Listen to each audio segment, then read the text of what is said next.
സുഹൃത്തുക്കളെ നമസ്കാരം. രഘുനാഥ് ചൈതന്യ. ചില വ്യക്തിപരമായ കാരണങ്ങൾ കൊണ്ട് കുറേ നാളായിട്ട് വീഡിയോ ഒന്നും ഇടാൻ സാധിച്ചിട്ടില്ല. സാദരം ക്ഷമിക്കണം. സാധാരണയായിട്ട് നമ്മുടെ ചാനലിൽ ആഭ്യന്തര പാർട്ടി രാഷ്ട്രീയമൊന്നും ഞാൻ അധികം ചർച്ച ചെയ്യാറില്ല.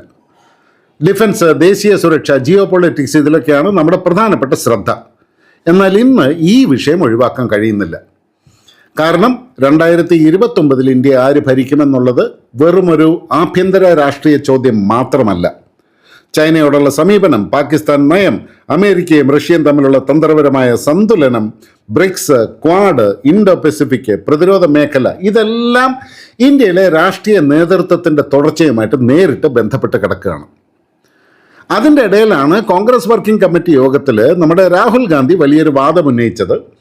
നരേന്ദ്രമോദിയുടെ രാഷ്ട്രീയ ഭരണം അവസാന ഘട്ടത്തിലാണ്. അദ്ദേഹത്തിൻ്റെ പിൻഗാമിയെ കണ്ടെത്താനുള്ള ശ്രമങ്ങൾ തുടങ്ങിക്കഴിഞ്ഞു. മോദി ഷാ സഖ്യം തീരാൻ പോകുന്നു. അപ്പോൾ നമുക്ക് ലളിതമായൊരു ചോദ്യം ചോദിക്കാം. മോദി ഷാ രാഷ്ട്രീയം ശരിക്കും അവസാനത്തോട് അടുക്കുകയാണോ?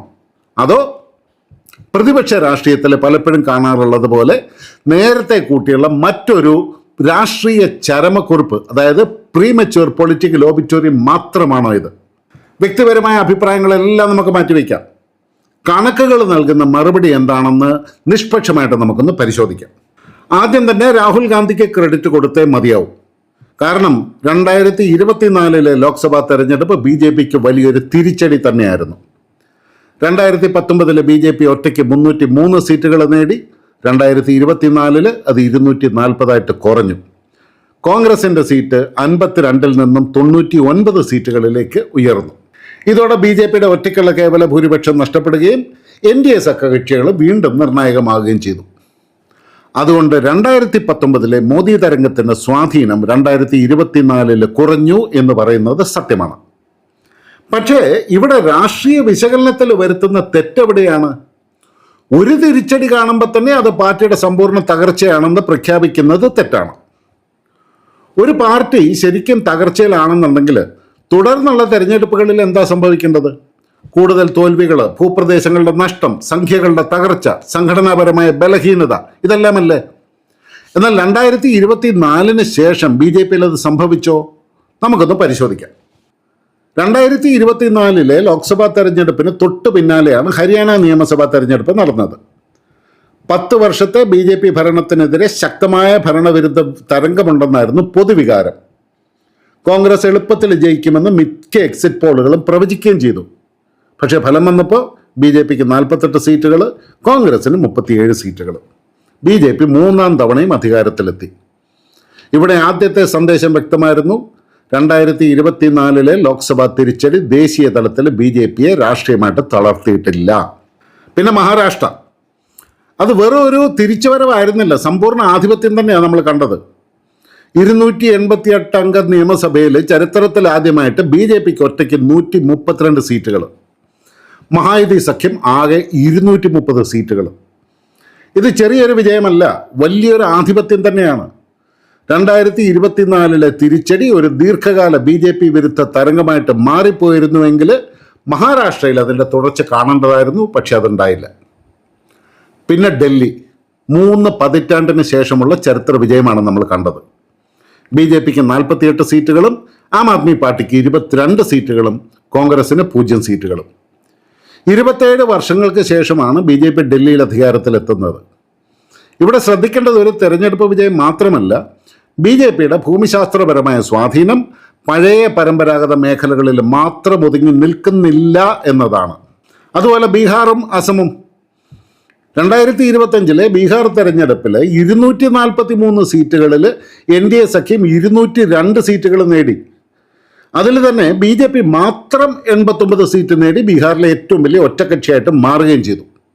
2026 അസം തെരഞ്ഞെടുപ്പിൽ BJP 82 സീറ്റുകൾ നേടിയപ്പോൾ കോൺഗ്രസ് വെറും 19 സീറ്റുകളിലേക്ക് ഒതുങ്ങിപ്പോയി. ദീർഘകാല ഭരണം പൂർത്തിയാക്കിയിട്ടും BJPക്ക് അവിടെ നിർണായകമായ ജനവിധിയാണ് ലഭിച്ചത്. പക്ഷേ യഥാർത്ഥ ഗെയിം ചേഞ്ചർ മറ്റൊരു സംസ്ഥാനമായിരുന്നു, വെസ്റ്റ് ബംഗാൾ. 2026 വെസ്റ്റ് ബംഗാൾ തെരഞ്ഞെടുപ്പ് ഫലം ഇങ്ങനെയാണ്.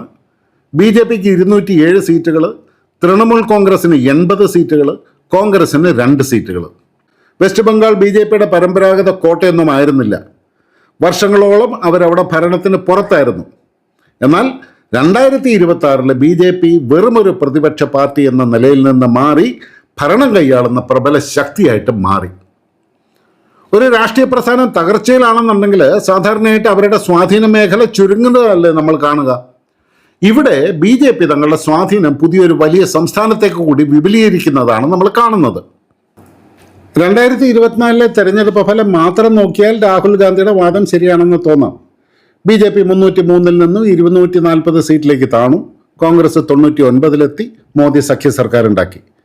പക്ഷേ രാഷ്ട്രീയം ഒരു നിശ്ചല ചിത്രം അഥവാ ഒരു ഫോട്ടോഗ്രാഫ് അല്ലല്ലോ. അതൊരു തുടർച്ചയായ പ്രക്രിയയാണ്, ഒരു മൂവിങ് പിക്ചർ.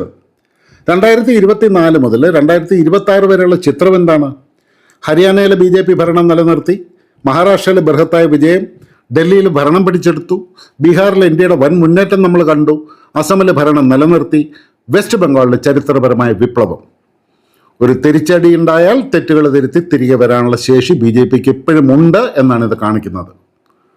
അതുകൊണ്ട് തന്നെ രാഹുൽ ഗാന്ധിയുടെ ഈ വലിയ പ്രവചനങ്ങളെ അണികളെ ആവേശഭരിതരാക്കാനുള്ള ഒരു രാഷ്ട്രീയ തന്ത്രമായിട്ട് മാത്രമേ നമുക്ക് കാണാൻ സാധിക്കൂ. ഒരു പ്രതിപക്ഷ നേതാവ് തൻ്റെ അണികളോട് എതിരാളി ഇപ്പോഴും ശക്തനാണ് എന്ന് പറയില്ലല്ലോ. മറിച്ച് അവർ തകർന്നുകൊണ്ടിരിക്കുകയാണ്, ഇനി നമ്മുടെ സമയമാണ് എന്ന് തന്നെയായിരിക്കും പറയേണ്ടത്. അത് അണികൾക്ക് ആവേശം നൽകും. എന്നാൽ അണികൾക്കുള്ള ആവേശവും സ്വതന്ത്രമായ രാഷ്ട്രീയ വിശകലനവും രണ്ടും രണ്ടാണ്. ഇവിടെ BJP 2029 ജയിക്കുമെന്നൊന്നും ഞാൻ പറയുന്നുമില്ല. അങ്ങനെ പറയുന്നത് ശരിയായ വിശകലനവുമല്ല. രാഷ്ട്രീയത്തിൽ എപ്പോഴും എന്തും എങ്ങനെയും മാറി മറിയാം. പക്ഷേ BJPക്ക് ചില വ്യക്തമായ സംഘടനാപരമായ ആനുകൂല്യങ്ങളുണ്ട്. ഒന്നാമതായിട്ട് മോദി ഘടകം. 2024 തിരിച്ചടി ഉണ്ടായിട്ട് പോലും നരേന്ദ്രമോദി ദേശീയ രാഷ്ട്രീയത്തിലെ ഏറ്റവും ജനപ്രിയനായ നേതാവാണ്. ലോക്സഭാ തെരഞ്ഞെടുപ്പ് വരുമ്പോൾ വോട്ടർമാർ സ്വന്തം MP ആരാണെന്ന് മാത്രമല്ല ചോദിക്കുന്നത്, രാജ്യത്തെ ആര് നയിക്കും എന്നും കൂടിയാണ്. അവിടെയാണ് പ്രതിപക്ഷത്തിൻ്റെ യഥാർത്ഥ വെല്ലുവിളി. മോദിക്കെതിരെ ദേശീയ തലത്തിൽ അംഗീകരിക്കപ്പെടുന്ന ഒരു ബദൽ ആരാണ്? രാഹുൽ ഗാന്ധിയാണോ, പ്രിയങ്ക ഗാന്ധിയാണോ, അതോ ഏതെങ്കിലും പ്രാദേശിക നേതാവാണോ, അതോ പൊതുസമ്മതനായ മറ്റാരെങ്കിലും ആണോ? 2029 മുമ്പ് തന്നെ ഇന്ത്യ മുന്നണി ഈ ചോദ്യത്തിന് ഉത്തരം കണ്ടെത്തണം. BJPയുടെ കരുത്ത് മോദിയുടെ റാലികളിൽ മാത്രമല്ല, ബൂത്ത് തല നെറ്റ്വർക്ക്, RSS ബന്ധം, വ്യക്തിഗതമായി വോട്ടർമാരുമായിട്ടുള്ള സമ്പർക്കം, ആനുകൂല്യങ്ങൾ ലഭിച്ചവരുടെ ശൃംഖല, ഡിജിറ്റൽ സംഘാടനം, സ്ഥാനാർത്ഥി നിർണയം, വിഭവ സമാഹരണം, ഇതെല്ലാം അടങ്ങിയതാണ് അവരുടെ മെഷീനറി. കേരളത്തിൽ അത്ര പ്രകടമായിട്ട് കാണാൻ സാധിക്കുന്നില്ല എന്നുണ്ടെങ്കിലും ഇന്ത്യയുടെ മറ്റുള്ള ഭാഗങ്ങളിൽ ഇത് വളരെ ശക്തമാണ്. ഈ മെഷീൻ തന്നെയാണ് ഒരു തോൽവിക്ക് ശേഷവും പാർട്ടിയെ ശക്തമായി തിരികെ കൊണ്ടുവരുന്നത്. 2029 ലക്ഷ്യമിട്ട് BJP ഇതിനകം തന്നെ സംഘടനാപരമായ അഴിച്ചുപണി നടത്താൻ ആരംഭിച്ചു എന്നാണ് റിപ്പോർട്ടുകൾ. അതായത് BJP പ്രതിരോധത്തിലല്ല, മറിച്ച് അടുത്ത തെരഞ്ഞെടുപ്പ് ലക്ഷ്യമാക്കി നേരത്തെ തന്നെ പണി തുടങ്ങിക്കഴിഞ്ഞു. ഇന്ത്യ സഖ്യവും ചെയ്യേണ്ട കാര്യവും ഇതുതന്നെയാണ്. ഇതുകൂടാതെ ഇന്ത്യൻ തെരഞ്ഞെടുപ്പുകളിൽ പ്രത്യയശാസ്ത്രം കൊണ്ട് മാത്രം ജയിക്കാനൊന്നും പറ്റില്ല. വീട്ടിലെ സാമ്പത്തിക ഭദ്രത അത്രത്തോളം പ്രധാനമാണ്. സൗജന്യ റേഷൻ, വീടില്ലാത്തവർക്ക് വീടുകൾ, നേരിട്ട് അക്കൗണ്ടിലേക്കുള്ള പണക്കൈമാറ്റം, സ്ത്രീകൾക്കായിട്ടുള്ള പദ്ധതികൾ, സൗജന്യ ചികിത്സ, അടിസ്ഥാന സൗകര്യ വികസനം, ഇതിലൂടെ ഭരണകൂടവും ജനങ്ങളും തമ്മിൽ നേരിട്ടൊരു ബന്ധമുണ്ടാകുന്നുണ്ട്. BJP ഈ ക്ഷേമ രാഷ്ട്രീയത്തെ വികസന നയങ്ങളുമായിട്ട്, അതായത് ഹൈവേകൾ, റെയിൽവേ, എയർപോർട്ടുകൾ, ഡിജിറ്റൽ പേയ്മെൻറ്റുകൾ, ഇതൊക്കെയായിട്ട് സമർത്ഥമായിട്ട് സംയോജിപ്പിച്ചിട്ടുണ്ട്. അതുകൊണ്ട് BJPയുടെ വോട്ട് ബാങ്ക് എന്ന് പറയുന്നത് വെറുമൊരു പ്രത്യയ ശാസ്ത്രമല്ല, മറിച്ച് ആഗ്രഹങ്ങൾ, അതായത് ആസ്പിറേഷൻസ്, ക്ഷേമ പദ്ധതികൾ, അതായത് വെൽഫെയർ, ദേശീയത, അതായത് നാഷണലിസം എന്നീ 3 തൂണുകളിലാണ് നിലനിൽക്കുന്നത്. സുഹൃത്തുക്കളെ, നമ്മുടെ ചാനലിൻ്റെ പ്രധാന വിഷയം ഭൗമരാഷ്ട്രീയം അഥവാ ജിയോ പൊളിറ്റിക്സ് ആണ്. ഇവിടെയാണ് ഈ ആഭ്യന്തര രാഷ്ട്രീയ കഥ വലിയൊരു ആഗോള രാഷ്ട്രീയ കഥയായിട്ട് മാറുന്നത്. 2029 കടക്കുമ്പോൾ ഇന്ത്യ ഇപ്പോൾ ഉള്ളതിനേക്കാളും വലിയൊരു ആഗോള ശക്തിയായിട്ട് മാറും എന്നുള്ള കാര്യത്തിൽ സംശയമൊന്നുമില്ല. ചൈന അമേരിക്ക മത്സരങ്ങൾ കടത്തേക്കാം. ഇന്ത്യൻ മഹാസമുദ്രം കൂടുതൽ തന്ത്രപ്രധാനമായ മേഖലയായി മാറിയേക്കാം. പാകിസ്ഥാൻ ബന്ധങ്ങളിൽ മാറ്റങ്ങൾ വരാം. റഷ്യ പാശ്ചാത്യ രാജ്യങ്ങളുടെ തർക്കം തുടർന്നേക്കാം.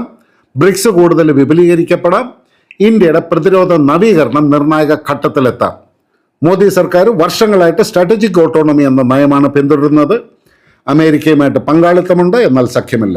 റഷ്യയുമായിട്ട് ബന്ധമുണ്ട്, എന്നാൽ പാശ്ചാത്യ സമ്മർദ്ദത്തിന് വഴങ്ങി അത് പൂർണ്ണമായിട്ട് ഉപേക്ഷിക്കില്ല. ചൈനയുമായിട്ട് സംഭാഷണങ്ങൾ നടത്തുന്നു, ഒപ്പം ശക്തമായ പ്രതിരോധവും തീർക്കുന്നു. ഇസ്രായേലുമായിട്ട് പ്രതിരോധ ബന്ധം, ഗൾഫ് രാജ്യങ്ങളുമായിട്ട് സാമ്പത്തിക ബന്ധം, ക്വാഡിലും ബ്രിക്സിലും ഒരേ സമയം ഇന്ത്യ സാന്നിധ്യം അറിയിക്കുന്നു. ഈ സന്തുലിത മോഡലാണ് 2029 തെരഞ്ഞെടുപ്പിന് ആഗോളതലത്തിൽ വലിയ പ്രാധാന്യം നൽകുന്നത്. അതുകൊണ്ട് വാഷിങ്ടൺ മുതൽ ബീജിംഗ് വരെ, മോസ്കോ മുതൽ ഇസ്ലാമാബാദ് വരെ 2029 ഇന്ത്യൻ തെരഞ്ഞെടുപ്പ് വളരെ ആകാംക്ഷയോടെ ആയിരിക്കും ഉറ്റുനോക്കുന്നത്. പക്ഷേ BJP-ക്കാർക്കും കാര്യങ്ങൾ അത്ര എളുപ്പമായിരിക്കില്ല. 2024 ഫലം അർത്ഥശൂന്യമായിരുന്നില്ല. രാഹുൽ ഗാന്ധിയുടെ ഒരു തിരിച്ചുവരവിനുള്ള സാധ്യതകൾ നല്ലപോലെ നിലനിൽക്കുന്നുണ്ട്. കാരണം ചെറുപ്പക്കാരുടെ തൊഴിലില്ലായ്മ, പരീക്ഷാ ക്രമക്കേടുകൾ, ഗ്രാമീണ മേഖലയിലെ സാമ്പത്തിക പ്രതിസന്ധികൾ, മധ്യവർഗത്തിൻ്റെ പ്രതീക്ഷകൾ, ജാതി സമവാക്യങ്ങൾ, ഭരണവിരുദ്ധ തരംഗം, ഡീപ് സ്റ്റേറ്റിൻ്റെ ഇടപെടൽ, ഇതെല്ലാം BJP-ക്ക് മുമ്പിലുള്ള യഥാർത്ഥ വെല്ലുവിളികളാണ്. ഈ പ്രശ്നങ്ങൾക്ക് മറുപടി നൽകാൻ BJP സംഘടനാപരമായ അഴിച്ചുപണി നടത്തുന്നുണ്ട് എന്നാണ് വിവരങ്ങൾ. അതുകൊണ്ട് 2029 തെരഞ്ഞെടുപ്പ് BJP-ക്കും രാഹുൽ ഗാന്ധിക്കും ഒരുപോലെ ബാധകമായ യാഥാർത്ഥ്യമാണ്. സുഹൃത്തുക്കളെ, എൻ്റെ അന്തിമ വിലയിരുത്തൽ ഇങ്ങനെയായിരിക്കും. 2029 വിജയം BJP-ക്ക് ഉറപ്പുള്ള ഒന്നല്ല. എന്നാൽ മോദിയുടെ രാഷ്ട്രീയ ചരമക്കുറിപ്പ് ഇന്ന് എഴുതുന്നത് നിഷ്പക്ഷമായ വിശകലനത്തെക്കാൾ ഉപരി വെറുമൊരു രാഷ്ട്രീയ ആഗ്രഹമാകാനാണ് സാധ്യത. കാരണം അവസാന തീരുമാനമെടുക്കുന്നത് രാഹുൽ ഗാന്ധിയല്ല, നരേന്ദ്രമോദിയുമല്ല, അഭിപ്രായ സർവേകളുമല്ല, അത് ഇന്ത്യൻ വോട്ടർമാരാണ്. അതുകൊണ്ടാണ് ആഭ്യന്തര രാഷ്ട്രീയം ചർച്ച ചെയ്യാത്ത നമ്മുടെ ചാനലിൽ ഇന്ന് ഈ വിഷയം സംസാരിച്ചത്. കാരണം ഇത് ഡൽഹിയിലെ അധികാരത്തിൻ്റെ മാത്രം ചോദ്യമല്ല, അടുത്ത ദശകത്തിൽ ലോകത്തിന് മുമ്പിൽ ഇന്ത്യ എവിടെ നിൽക്കും എന്നതിൻ്റെ ചോദ്യം കൂടിയാണ്. ജയ് ഹിന്ദ്, ജയ് ഭാരത്, വന്ദേ മാതരം.